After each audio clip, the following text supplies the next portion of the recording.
All right, we're actually on track. Now we're talking about yesterday, which was Saturday. We started off by taking the train over to Hampton Court from Waterloo, which was not bad. We got a bunch of snacks at Waterloo Station. And we originally were planning on doing We were going to do breakfast at here, but we woke up late. Shocking, I know. Well, no. Yeah. The thing wasn't open yet. Oh, yeah. So we thought the breakfast opened at 7 on Saturdays, but it opens at 8. And we wanted to be at Hampton Court when it opened. So we ended up just picking up a bunch of stuff from M&S. We were like, oh, let's go to McDonald's. And then it was like... It was in the wrong Waterloo. It was in the Waterloo Tube Station instead of the Waterloo Rail Station. And so, so we did that. In the train ride, they come every 30, and we only waited about 15 minutes. Yeah. Train ride was nice. We got the seats facing each other so that we could put our legs up. But, yeah, train ride was pretty uneventful. It was nice. Yeah, we made our way to Hampton Court, and then... It took 30 minutes, I think. Yeah. It was real quick. It was more like 45, I think. Yeah, real quick. For how far So we arrived there before Hampton Court was actually open. So we took our snacks and went over to Bushy Park. We have to walk past it because it's literally right across the river from the train station. So we had to walk all the way past it to get to the park. We had talked about going to Richmond Park as well, but Richmond Park was a much farther walk because I wanted to see the deer. But I looked online and it said Bushy Park had the deer too. So we tried it and confirmed. We did see some deer. We saw the deer. We did not get very close. We were going to go back afterwards, but after our picnic, we were like, oh, let's get over to Hampton Court. I think they had kind of moved on, and we'd have to go track them down. Anyway, walk back to Hampton Court was fine. Picnic was lovely. Picnic was lovely. Very. Hampton Court was super fun. We went left, so we went through the kitchens, then we went through the fountain area, William III's apartments, and then we ended with Henry VIII's. William? Yeah, Billy's. So the indoor portion was very fun. We didn't do the audio guide because we wanted to be on our own schedule. But honestly, the highlight of Hampton Court was not inside the court at all. Even though we did go to the Bridgerton locations, it was when we got outside to the gardens. Oh, the gardens. I mean, it's gorgeous inside, but it's just, I don't know, it's very packed. And it's not, and the rooms you can enjoy a little bit, but it's just... Part of the problem is we're coming when school term is over. Yeah, literally like the first days of summer for them. Yeah. So things are a lot more packed than they otherwise would be. Yeah. I mean, overall, I enjoyed the inside. The inside was enjoyable, but we took a carriage ride around the gardens. And that was much better. That was magical. I think it's also that our feet are just failing us. Yeah. But like they have a bunch of carriages doing it too. So like there was a carriage right behind us with gorgeous horses that we could watch just stomp through the gravel. Plus, one of the best parts is that we were sitting in the very back, so we got all of these dynamic photos of the horses behind us at the castle. I felt like I was in Bridgerton. Yeah. I felt like I was in. It's okay.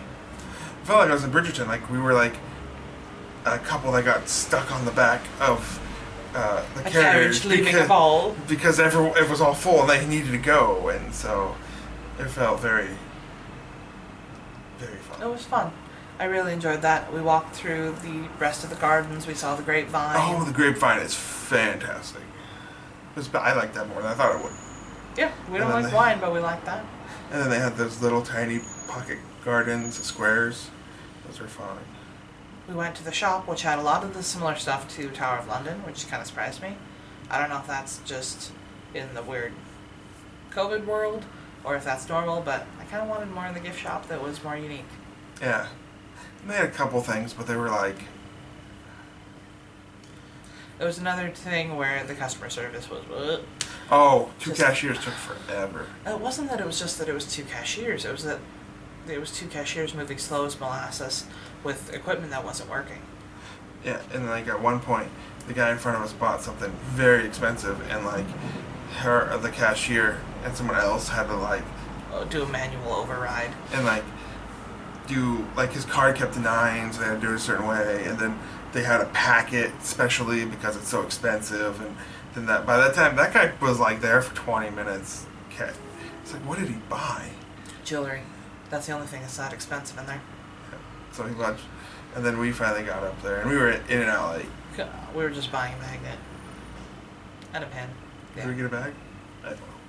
No, we didn't get the bag because they didn't have a cheap bag. And then we wandered back to. Oh, we did get a cheap bag. Yeah. It was a little square. So made our way back to the train station, waited maybe 10 minutes, then zoop zoop, train back to London. Yeah, we on the way back we were deciding like what do we want to do next. Because we had anticipated Hampton Court taking all day, and it took a good chunk. We left around 1:30, but that meant that we were getting back to London around 2:30.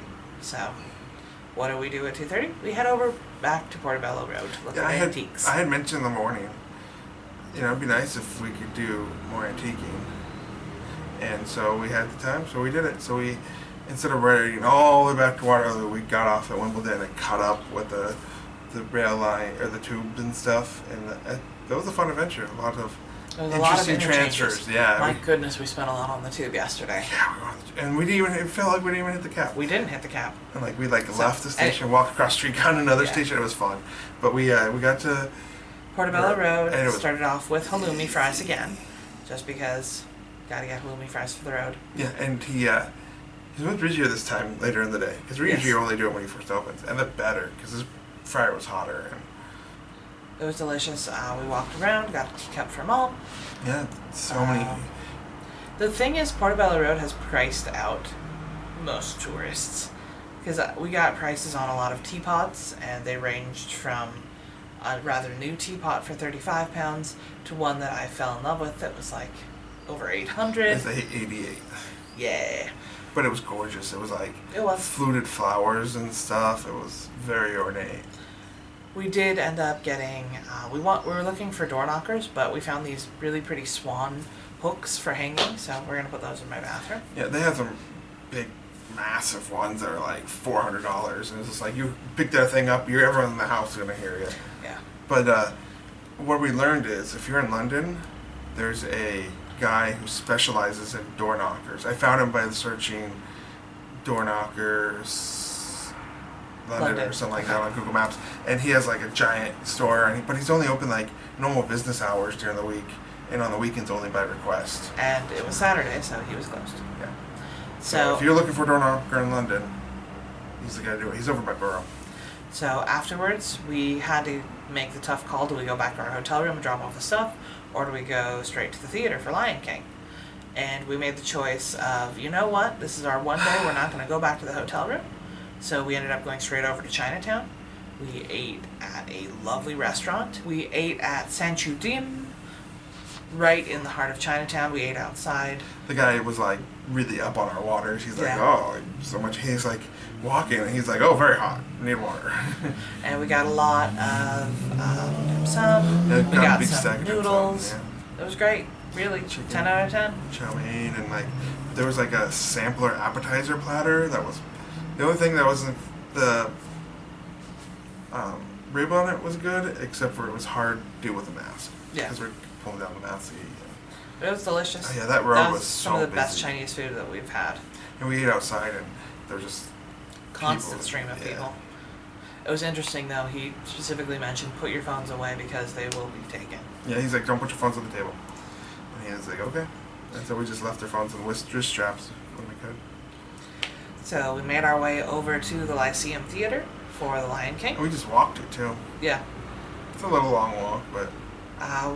The thing about Lion King is that we were not able to purchase seats together. So Phil was in F39, I was in C9. There was a seat next to him. However, the gentleman sitting there did not want to trade because his party was behind him. Yeah, his wife and his kid were behind him, and he was in front. I was like, okay. I get that. Yeah. My seat was fine. The really only thing that started bothering me was that as the show was starting and they made us turn our phones off, the lady next to me got a COVID exposure notification. So that was fun. Puppet-wise, Disney has no equal. The show is phenomenally well. Circle of Life is incredible. Really, there is no equal. Even just the moving pieces, the tall set pieces, the tall character pieces. The elephant. Yeah, the elephant, the giraffes, those were great. We're saying this and in a complimentary tone, so it may surprise you that we left at the interval of Lion King. Oh my goodness. Okay, so So, like I said, we hate leaving shows in the middle, especially one that I've been looking forward to for years. This was most people's first West End / Broadway show. first, maybe even first stage production, honestly. What we mean by that is that audience wrecked that show. They were clapping along to songs. That's no. Clapping's one thing. It was embarrassing. It was the constant talking. Oh my god. Because London is a very international city, people speaking a lot of different languages surround us. And normally that's part of what we love. But when we are trying to listen to a show and we have 5 different languages around us explaining it to each other, you can almost not hear the actors because of how loud the audience is. I mean, I was just going to say that one obviously didn't speak English, and their compatriot did, and they were translating it faithfully to that person. The problem was, I mean, it's good. Lion King doesn't have that many lyrics. It's a very big show, like showy production, so like there would stop its points, but it would just be like constant. When the dialogue was going, they were going, and it was just like, and I wasn't the only person. It was multiple people doing that around me. Haley had the same thing. And then there were people who were just talking to talk. Yeah. And like absolutely no respect for the actors. Singing along. I get singing along if you're a kid. It was a lot of adults doing it. Yeah, the adults, yeah. And I'm really glad that we had only paid £25 each for those seats. Because there were people that paid £228, and I would have been hitting the roof if there were that many people talking around me if I paid that much. Oh, you would have been shush city.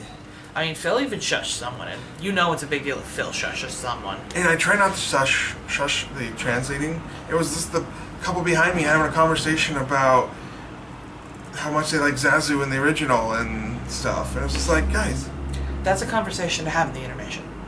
So, a big reason why we left Lion King in the interval was that I had pre-booked tickets to the Shard at 10 p.m.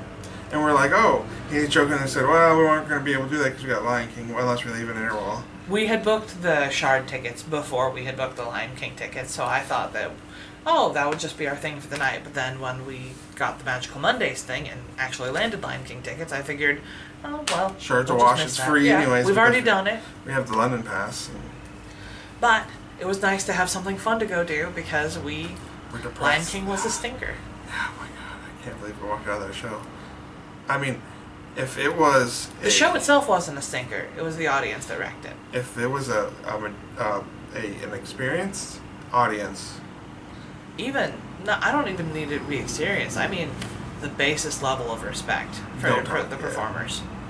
I mean... It must suck to be those performers. Yeah, they just know. Though Mufasa's voice was incredible. Circle of Life was great. Yeah, he was... Mufasa was really good. It's also, they break in a really weird spot. Like, the intermission is after Hakuna Matata. There are 2 songs after that. What do you do for the whole second act?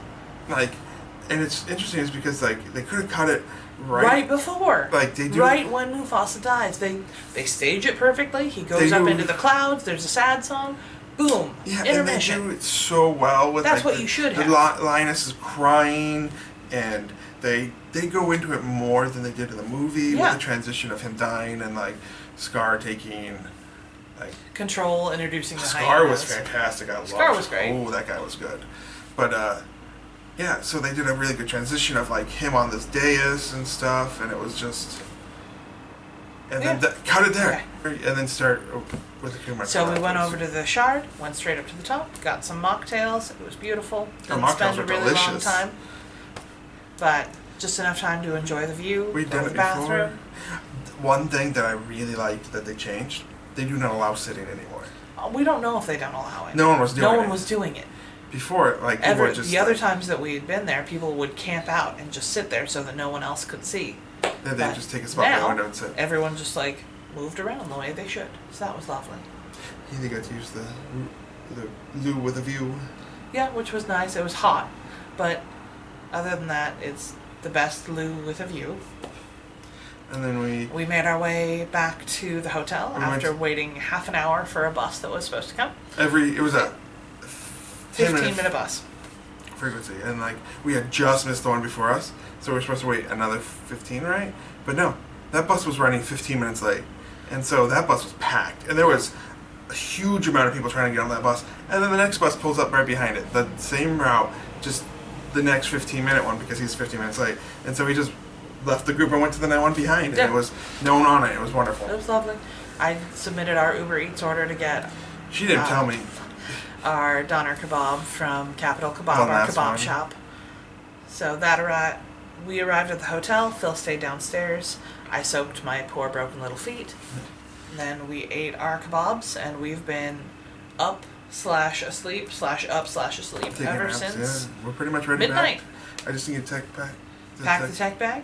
We're gonna eat breakfast, and then we'll be back on the road. You Alright. take you along, of course. Well, you not these guys. You better come along. Well, not you guys, because you guys are watching us after. Yeah. But if you'd watched us before. Okay. Anyway, we're gonna go have breakfast now. Bye.